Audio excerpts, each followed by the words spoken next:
The telegram arrived on a Tuesday, changing everything. Sister Mary Eleanor stood in the dusty telegraph office in Silver Creek, Montana Territory, staring at words that made her hands shake. Convent closing. Stop. Released from vows by dispensation. Stop.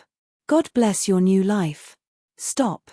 After 12 years behind convent walls, she was free and utterly terrified. She had exactly $3, a carpet bag of plain dresses, and a heart full of prayers she wasn't sure anyone was hearing anymore. Drop a comment below letting me know where you're listening from, and don't forget to subscribe for more stories of courage, redemption, and unexpected love. Eleanor Hayes. She'd have to get used to her given name again. She pushed through the door of the Silver Creek General Store with determination she didn't feel. The proprietor, a broad woman with kind eyes, looked up from her ledger. "Help you, sister?" "Just Eleanor now. I'm looking for work." "Any kind of work?" The woman's eyebrows rose. "My husband's been needing help at the ranch. But I'll be honest, Thomas Garrett's been a widower these past 2 years, and he's got a daughter who's running wild. Folks might talk." After 12 years in the convent, the thought of living under a man's roof felt dangerous. But what choice did she have? She found Thomas Garrett loading supplies out back, tall, broad-shouldered, with dark hair silvering at the temples and deep lines of grief carved around his eyes. He looked up as she approached. "Mr. Garrett, I'm Eleanor Hayes. Mrs. Mitchell said you might need household help." His startling blue eyes took in her plain dress. "Can you cook? Keep house?" "Yes. I can learn what I don't know." He studied her for a long moment. "I've got a daughter. Lily's 10 years old, and she hasn't had a woman's influence since her mother died. She's angry at the world, and I don't know how to reach her anymore." Eleanor heard the pain beneath his words. "I'd like to try, Mr. Garrett. It's a 40-minute ride from town. You'd live in the main house. Meals and board, plus $20 a month. I know what folks will say, but this is a business arrangement. Nothing more. You have my word on that." Something in his steady gaze made her believe him. "When would you like me to start?" "Today, if you're willing." The ranch appeared as they crested a ridge, a sturdy log house with a wide porch, barn, and outbuildings. It looked like a home, something Eleanor hadn't had since her parents died when she was 18. A girl burst from the barn, then stopped short. Lily Garrett wore boys' trousers and carried pure suspicion in her eyes. "Lily, this is Miss Hayes. She'll be keeping house for us. Don't need a housekeeper. I've been managing fine."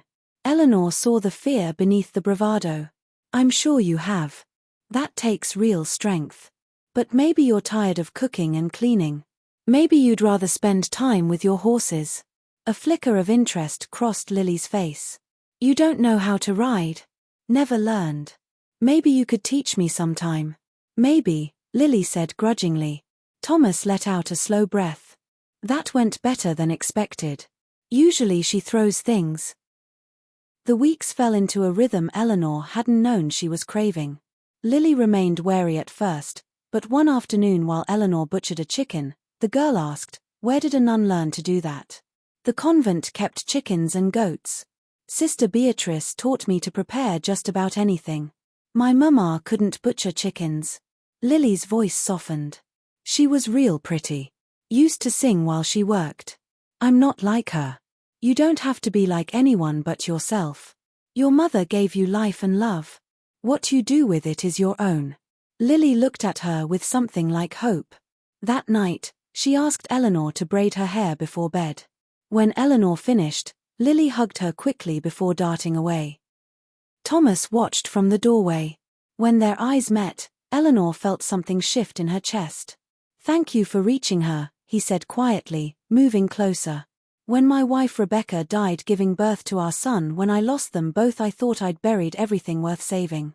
I've been so afraid of failing Lily too." Without thinking, Eleanor touched his hand. "You haven't failed her. She loves you fiercely." His fingers tightened around hers. "Is that what you learned in the convent?"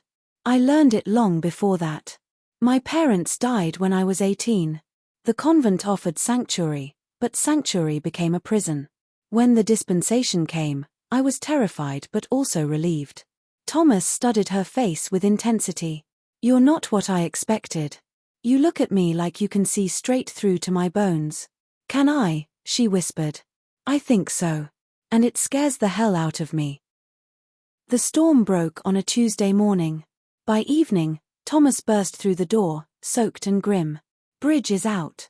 The Crawford families stranded, their cabins flooding. Anna's pregnant, and they've got 3 young children. We'll be ready for them, Eleanor said. Thomas paused at the door, fear in his eyes. On impulse, she gripped his arm. Be careful. Come back safe. I will, he promised. Near midnight, they brought the Crawfords in injured, exhausted, terrified. Eleanor moved into action, years of convent training taking over. She tended injuries, warmed children, helped Anna into bed. After the family was settled, Thomas said quietly, You were magnificent tonight. When I rode out, all I could think about was coming back to you. He took her hands. When Rebecca died, I thought my life was over. Then you walked in with your quiet strength, and suddenly I could breathe again. You made me want to live, not just survive. Eleanor felt tears burning. I feel it too. God help me, I feel it too. We'll figure it out together. He cupped her face. I'm not asking for promises you can't make. Just for a chance. Lily adores you, he continued. She told me yesterday she wished you could stay forever. That you could be her mother. I love her, Eleanor said. I love both of you. Somewhere between the chickens and the braids and watching you work yourself to exhaustion, I fell in love. Thomas pulled her into his arms. Marry me, Eleanor. Life's too short to waste time pretending we don't want what we want. Be my wife, Lily's mother. Let us be your family. She looked at him, seeing the vulnerability in his eyes. This man who'd suffered such loss was brave enough to risk his heart again. Could she be any less courageous? Yes, she breathed. Yes, Thomas, I'll marry you.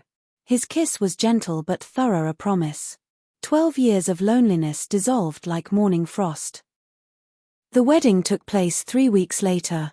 Lily stood beside Eleanor as her bridesmaid, practically vibrating with excitement. Father O'Brien performed the ceremony with tears in his eyes. Sometimes we think we're choosing a path, only to discover God chose it for us long ago.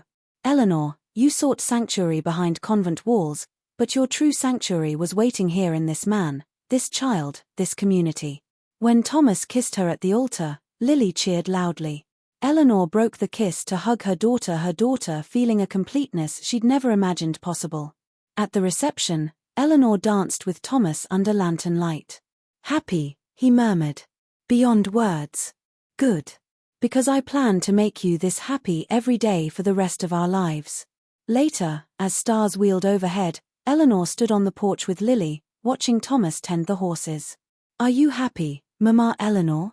Lily asked. More than I ever dreamed possible, sweetheart. Me too. I'm glad God brought you to us. Eleanor thought of all the twisting paths that had led her here, grief and loss, sacrifice and surrender, and finally the courage to embrace an uncertain future. She'd knelt in prayer for 12 years, asking for purpose and peace. The answer had come in the most unexpected form, not in solitude, but in family. Not in denial, but in passionate embrace of life's messy, beautiful possibilities.